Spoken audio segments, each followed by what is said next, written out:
Normally, when you see a YouTube video,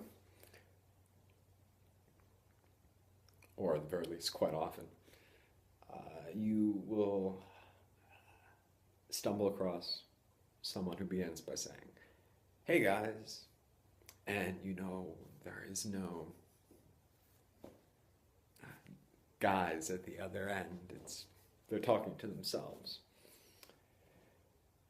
And they're there to teach you how to play Stairway to Heaven for the 500th time. That is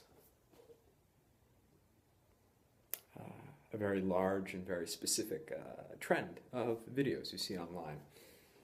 And I'm acknowledging that right off the bat because I see it. Well, I mean, hopefully I won't fall over backwards either. Because I see that little caveat as playing into this and playing into what follows. Sound like a lawyer. And it's this. When Gabriel Garcia Marquez was writing 100 Years of Solitude, he'd write during the day. And then at night he'd wander on over to his neighbor's house. And his neighbor would say, "Well, tell us, what did you write today? Tell us, Gabo." And Marquez would tell his neighbor about what he had written that day, and he'd keep it going night after night. Now, however many months pass, 100 Years of Solitude is published. The neighbor goes out and picks up a copy, starts reading, and then he realizes the book he's reading is completely different than the book his neighbor had been telling him and describing to him. He had been making it up as he went along. And that in this format is akin to what I want to do. Perhaps once, perhaps twice. I don't know the length of it necessarily, or the full arc of it. But I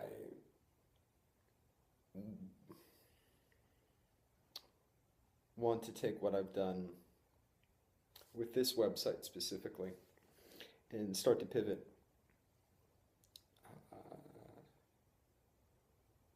to another strength of mine, which is fiction. And that's what I intend to do. I intend to improvise a few stories in front of the camera, and that's it. Maybe a crown will, or trophy will magically descend from this area right here. Maybe there will be a special guest in the form of, a fully sentient snowman. I'm not sure, and I'm not positive. But that's the idea. And with that nearly 4 minute description in mind, I figured we would begin. Assuming that everyone else in the class has fallen asleep and it's just you and me.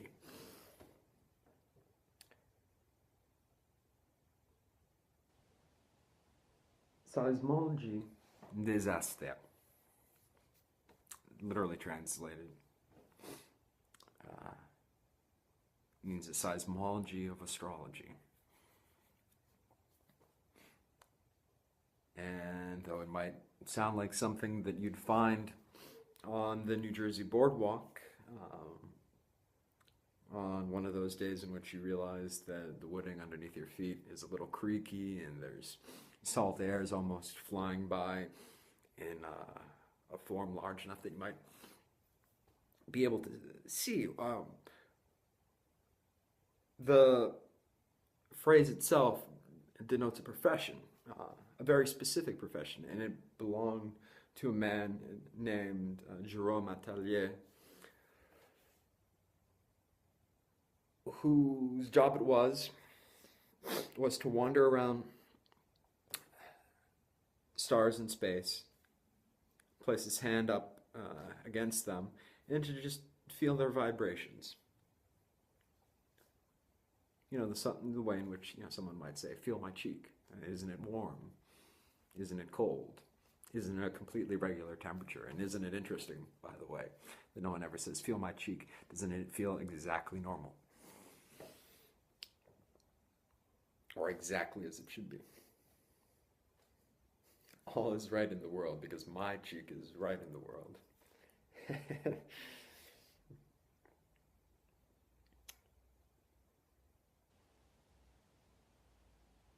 From Monday to Friday, 8 in the morning to 8 in the night, Jerome would pace around different stars in different locations in this particular galaxy of ours. And he would check their vibrations. He would try and gauge their health. The way in which ice cubes are dropped into a glass, and you look at the water and you see how the water vibrates in relation to the ice cubes, and how the water vibrates when someone stomps by or scampers by or shuffles by, though for obvious reasons a shuffling would not probably have the kind of impact on a glass that one might imagine. And we know of Jerome's existence and Jerome's profession not through some sort of newsletter or late night blog post thrown up by the Society for the Return of the Age of Aquarius, but because Roald Dahl was working on a biography on the man when Dahl passed away. If you go out to Dahl's house and you go into the shed in which he worked, that little hexagon-like object, painted green and painted and filled with and still filled with enough cigar smoke that it would be reasonable to suspect that the man in question had just stepped out for a moment. You will find those papers there, and you will find this biography there. And you'll find the notes that Dahl left in the margins, these questions that he was asking himself as he was moving forward with his manuscript. Questions like, then where's the real James, and where's the real Giant Peach?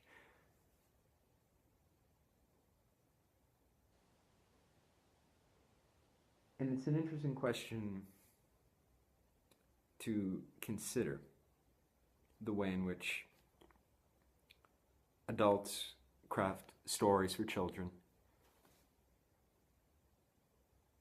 how they craft the stories for children, the impact that they have on children,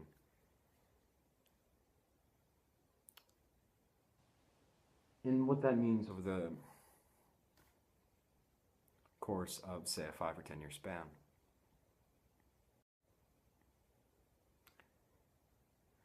And it's further compounded and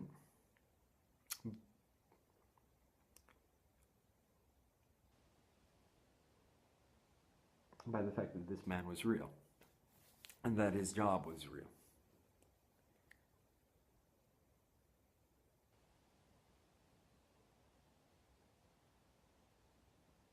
What kind of moral landscape can you create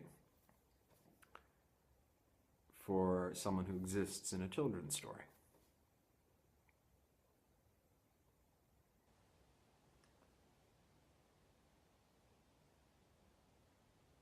And part of the answer seems to be it's something that is tossed up into the air. There's that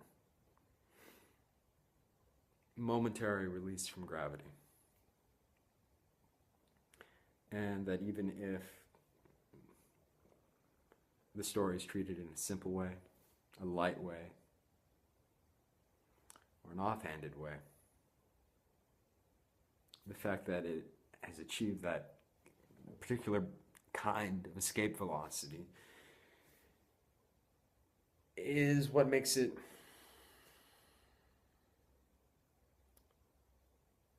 morally unique. It is its signature in the world. It is, its existential set of dog tags.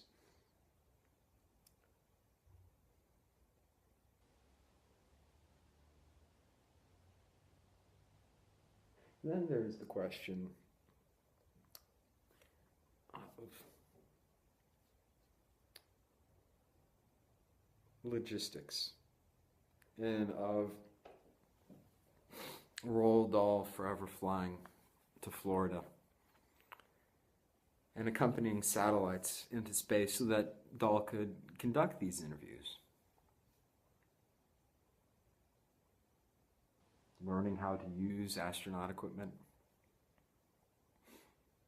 how to write with a pen in outer space, what to do if the pen disappeared from his hand and went flying off into that ether before the particular tendrils of earthbound gravity reached up and dragged it down.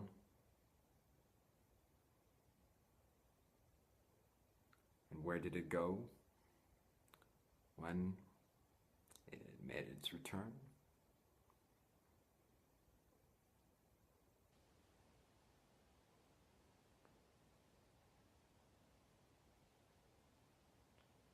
And why did Jerome think it was a calling?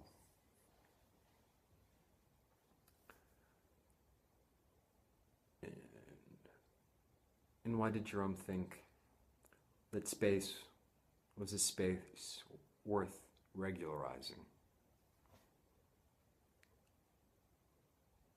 Did he ever recover from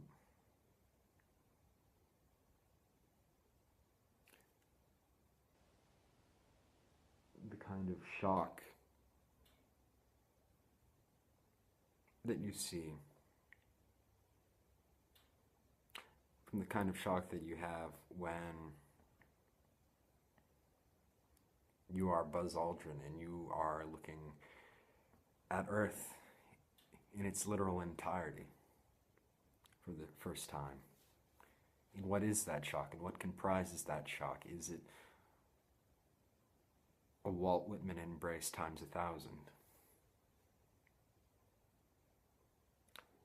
And where does that embrace go? What does it build to? Does it build to a kind of social atmosphere in which you have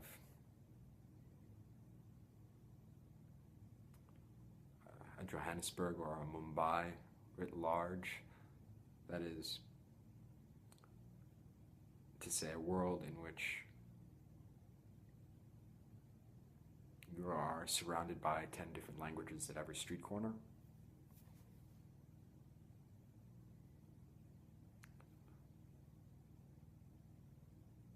That is the level in the future of polyphony that we should expect?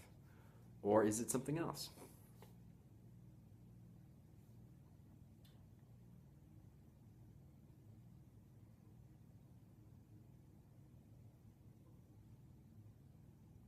And what kind of suit did Jerome build for himself? How long did it take?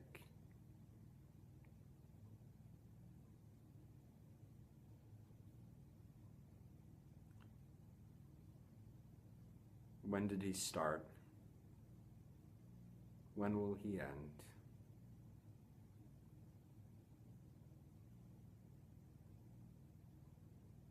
Was he of this world?